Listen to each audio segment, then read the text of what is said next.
Friends, Brickey here, rope dropping again, back at Disney's California Adventure for your monthly update for July, where we track everything new that's happened in DCA over the last month, and there's been a lot of activity. Let's get this month's update started right now. So something new that has developed is this long line of people that show up hoping to get one of the spots in for Rogers the Musical. Over to the right, you see people that are looking to rope drop for Avengers Campus to be a part of Guardians of the Galaxy. But over to my left, this is all brand new. These are people that are trying to get that Rogers the Musical early entry with the premier seating package. Any missing members will not be getting the package. And you have to have your entire party with you. So behind me, you can see where they have corralled everyone in to try to get that package in this little area over in here. Everybody in your party has to be with you, so you can't just send one person down. So the entire family has to wait together if they want a Rogers together. And this has been an interesting thing to see just how large the crowds are. And hopefully this is something Disney learns from, that there is a desire and a want for more Marvel in the park, but also more entertainment in the park. So seeing everybody over here, I think, is an indication of the success of Rogers, or at least the curiosity for people that want to see Rogers, and a really good indication that Disney should consider more Marvel and more entertainment. And something to keep in mind is that hotel guests get into the park 30 minutes before all the other guests. Therefore, hotel guests have a very, very head start advantage over being one of the first people to buy the advanced seating for Rogers the Musical. But pretty interesting to see that people are prioritizing going to see a show if they have that hotel head start versus Radiator Racers queuing up for Guardians of the Galaxy or Web Slinger. Like, it's pretty interesting to see just the demand for Rogers the Musical. And as somebody who's seen it, I urge you to try to check it out. But keep in mind, this coming week, there are only 2 performances, and every week after, the show is dark on Sundays and Mondays. So hairdressers, you're out of luck.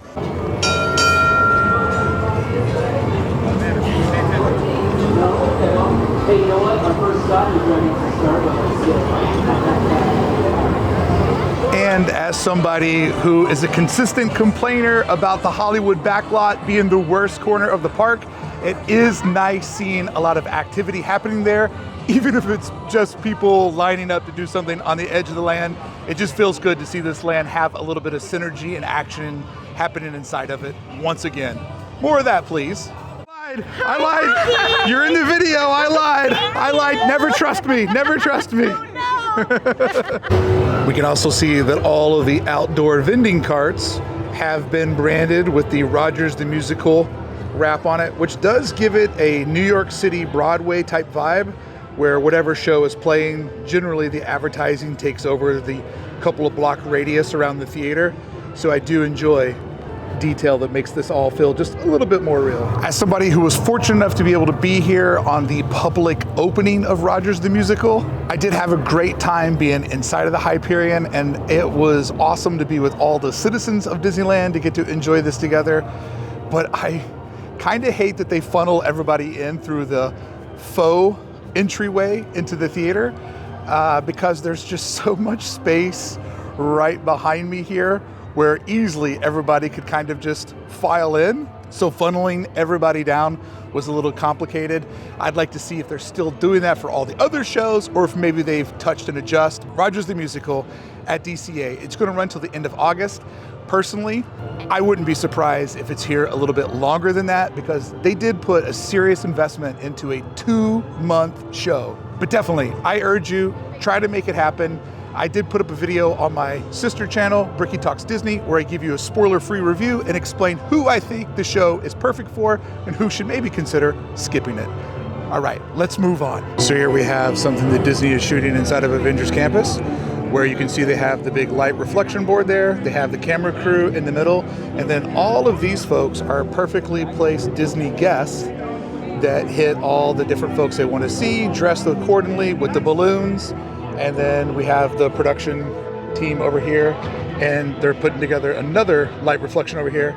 Always awesome to see the park used as the set that it was intended to be. I feel like coming here early in the morning, I catch a lot of those setups where they're filming in the park.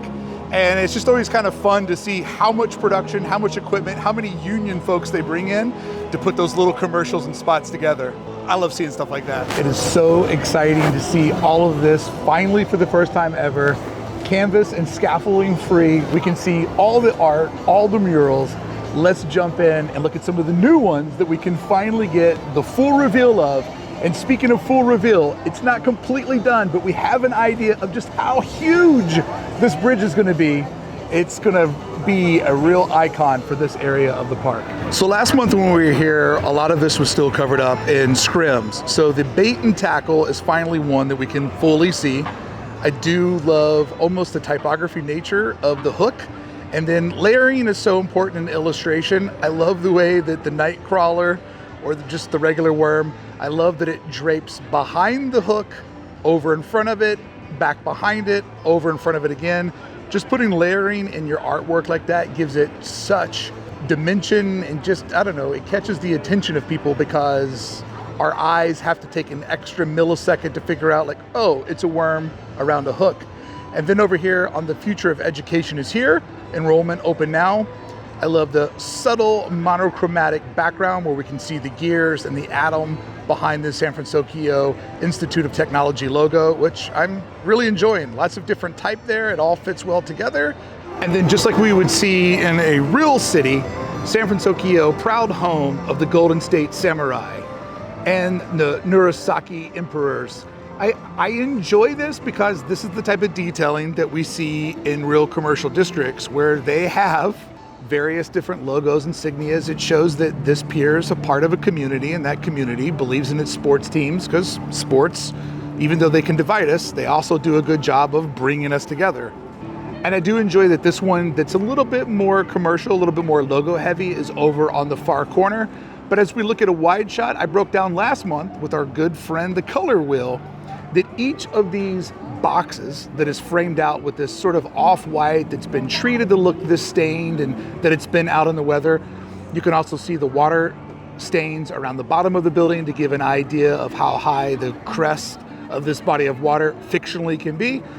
But I also broke down with our good friend the color wheel that each one of these boxes is sitting next to a color that is opposite of it in the color wheel, giving the ultimate amount of contrast, even though they're using muted colors. For example, on the bait and tackle, which is a mustard yellow, next to the San Fransokyo, proud home of the sports teams, which is sort of a periwinkle type blue. The two of those together are opposite of one another on the color wheel in a very subtle way, and that's just an easy way for Disney to get our attention. And I think all of this being framed up with the cream around the boxes makes it look like a bunch of to-go boxes and containers, which some of us would also equate with Asian food.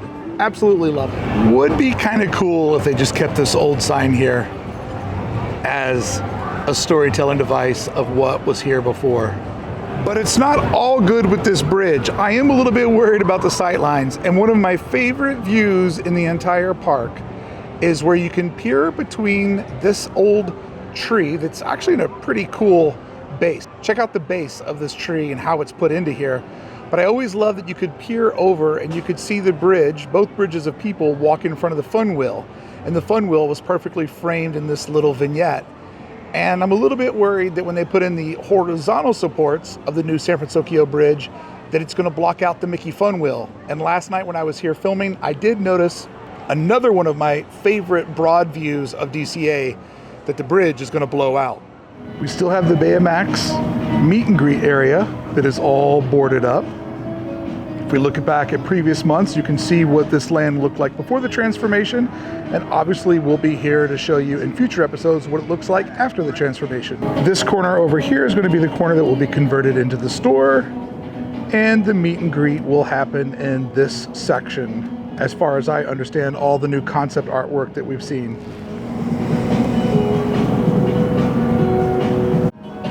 Pretty impressive that Disney figured out a way to jam a store in this back corner and to give up a pretty popular beer truck for a character meet and greet. One of my favorite things about this transformation is nobody's complaining about it. there's so many people that are so passionate about Disney parks, and they have their, you know, their way that they want to see this place be built, which I think is a great thing that any business would love to have.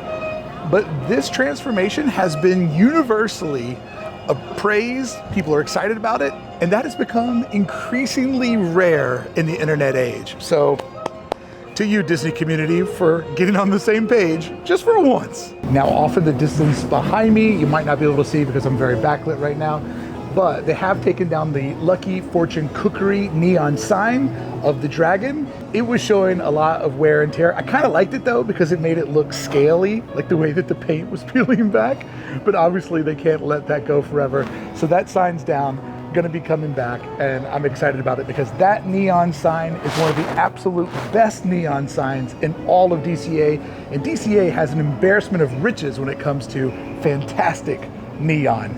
So I'll be excited to see the Lucky Fortune Cookery dragon come back and lighting up the skies here at the new San Fransokyo. And just to give you an idea of how boxed off everything is, let's walk over to where the future beer garden will be, and you can see that it is pretty boxed off over here right now. I'm the only guest in this entire area. And yeah, I can see why, because it is definitely very boxed off over here. And that's a good thing, because this is going to soft open in July, and I believe the rest of the refurbishment, or I should say reskin, will take place at some point in August. So we're looking at having basically kind of a new land dropped in our lap by the time that fall rolls around, which is exciting. This is one thing that they have 100% followed through on from the worst D23 Disney Parks announcement that I've ever seen since I've been a super fan. As this has been explained to me by some of my friends over in Club 1313 that have construction experience, thank you so much 1313 for supporting the content and being my buds. I appreciate you all and can't wait for our next meetup. It was explained to me by a construction bud that the reason why they would erect two giant white pillars that weren't already painted San Francisco orange is that what we're looking at is the skeleton of the bridge to come. And if you can see all the little teeth that are sticking off the horizontal beams, those are grips to where the sculpted facade is going to get applied to these two white skeleton pieces of the operation. So we'll always know as old school San Fransokyo citizens that inside of there is a white bone holding up the beautiful sculpted red bridge. And you can see all of those little pieces that stick off there. Those are to give Walt Disney Imagineering and the hired construction crews the ability to put on the sculpted facade. And I believe this beam right here, the covered one, I believe this is the one that all the Disney cast members were able to autograph and sign to commemorate them being CMs during this transformation from Pacific Wharf to San Fransokyo. All right, now that we've looked at the bridge up close, let's look at some of the sight lines that it's going to create all around the Disneyland Resort, because this thing is going to be an icon for the center of the park in a way that I don't know that I was anticipating it to be. Again, another area where the scrims have come down and we can walk around and see lots of new murals that have been put all over the transformation to San Fransokyo. The transformation is a little bit more subtle over on the guest facing side versus the walkway, but we do see these windsocks that are gonna be popping up soon. Excited to see what that looks like. I'm pretty sure they're going to be sculpted and not actual windsocks. Once again, it's a work in progress. I'm excited about this transformation. I can't wait to see what comes here. Now I am over on the edge of San Francisco Street, where you can see that there is facade work being done all up and down San Francisco Street. And when I looked through the tarp, didn't put my camera over the wall, standing in a fair legal guest zone, it looks like facade work is being done. So friends, is San Francisco Street getting transformed over to a part of San Fransokyo Street? Now the Embarcadero is still open. nailed it. But this has always been a sleepy, quiet part of the park, San Francisco Street, which I believe is a lot of admin offices, but it's a nice storytelling device where you go from the Big Sur part of the coast up to San Francisco. Will this get transformed over? Because technically, I do think this is a part of the Pacific Wharf area. Is there new signs, new windows, new colors coming? Sign up, subscribe, and keep watching every Saturday to find out. Oh, hard sell. And look at the Shadow Men. Yes, the Shadow Men. A rare breed of construction workers. When a job is difficult for regular men, you call in the Shadow Men. Now I do enjoy this view of the Grizzly Peak being perfectly centered between the bridge, although how well will that look once the horizontal draping lights? Going to be interesting to see that all come together. But I do enjoy seeing the bear peek over the center point of the new bridge. However, a view that I love that has now been lost is there was a spot where you could stand on the bridge where you could see that the trees were perfectly cut out for Grizzly Peak and then also perfectly cut out for Carthay Circle. And unfortunately, when I stand in my favorite spot, this left tower of the bridge takes away that shot of Grizzly Peak. Perfect sight lines are nearly impossible from a 360 view. You put something this large in, you're going to create some new looks, but you're going to lose a couple of looks. It's just part of progress, I guess. All in all, I do believe my early vote is I would take this bridge being here than not being here, but there are just a couple of little areas where it's going to definitely change the look and feel of the park. And the best Disneyland boat ride continues to taunt me. One day I'll get on that boat, don't you worry. Check this out. They are making bubbles come up to indicate probably a spot where the diver needs to go down and do some sort of maintenance. That is the type of nerd stuff I am here for. The fact that they can either force create that bubble or that's just a bubble that they need to fix. But I love that the diver is figuring out exactly where he needs to go down to do whatever maintenance they need for World of Color. Absolutely amazing.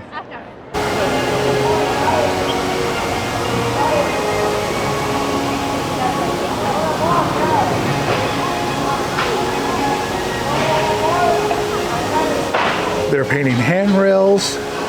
The entire front structure is covered in scaffolding. This has turned into a major project and it is right on the edge of the monorail. So exciting to see this project take shape. This building takes up a lot of sun, and I'm sure Disney was starting to see a little bit more fading than what they were comfortable with. Disney taking good advantage of the monorail being down, as we can see how close these workers are to the edge of the monorail track as they're doing some facade work to the SOARIN building. So I love that when the monorail goes down, it unlocks a birth of projects that Disney can finally jump on. And today would be a bad time to be eating on this deck because the paint fumes are absolutely crazy. Now, not that I want to rush things, but we all know that next month when we come in here, we'll start to see the transformation into Halloween already at the Disneyland Resort, when we'll see the extra telephone poles go up so they can put over the Halloween haunted garland, which then will get replaced by the holiday garland. But I don't want to get ahead of myself.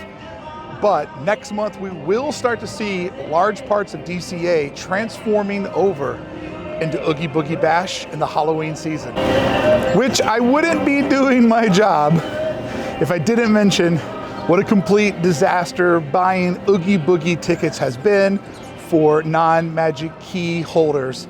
They did an early drop for Magic Key holders. It went as typically it does go. But then when they had the gin pop in there and they were open to a much larger buying capacity, the Queue-it system completely crashed. It all went down. They didn't want to work over the holiday weekend. And they said, you know what?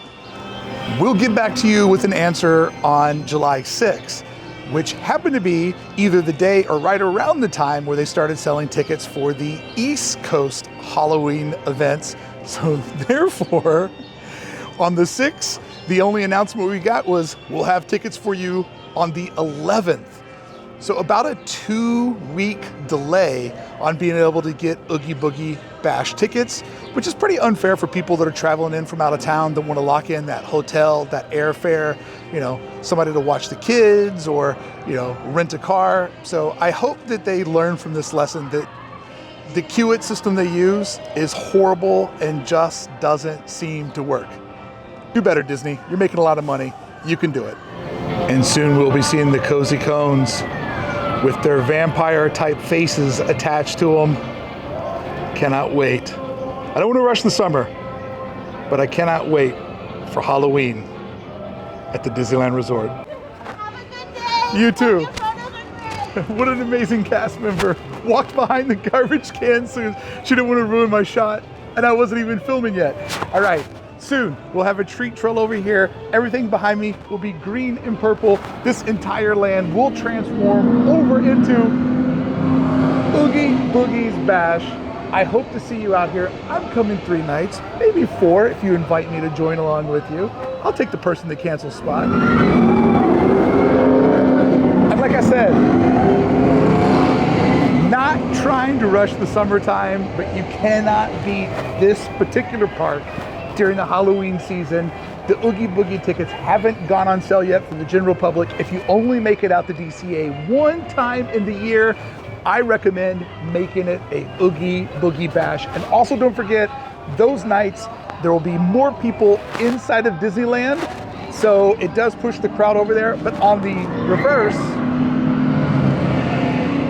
if you come to DCA that day, it won't be as full until 3 hours before Oogie Boogie Bash, because people aren't going to buy a ticket for a park that they got to leave around 6 or 7 o'clock. So there are some strategies, as always, when you counter program against the big thing that everybody else is doing. Let's move on.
How you doing, bud? Looking good. Looking good. Oh yeah. Oh yeah, I got the dance moves ready. We're filming his latest music video. This is his latest music video. Wow. I cannot wait. About time you went solo. About time you went solo. Thank you. Have a great day. You too. Thank you, ma'am.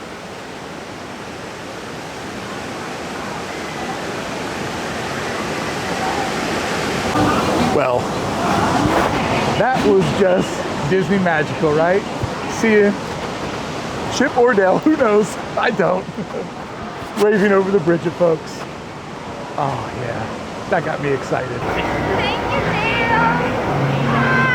Bye. And we are just a month away from the Redwood Creek Challenge Trail, transforming over to Villains Grove. Gonna be exciting.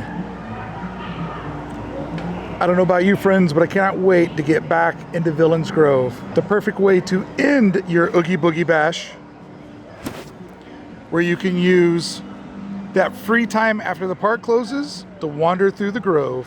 Friends, I hope you had fun going all around DCA with me, finding everything new that we could find for the month of July 2023. I'll be back here again to do it all over again in August, but until then, I'll see you next weekend when we do Downtown Disney. Make sure to subscribe, where each and every Saturday I do put up an update video taking you to Disneyland, DCA, Downtown Disney, and the Disneyland hotels. I appreciate you showing up. I hope you had fun getting to see everything new that's happening at DCA. Thank you so much for being here. I appreciate you.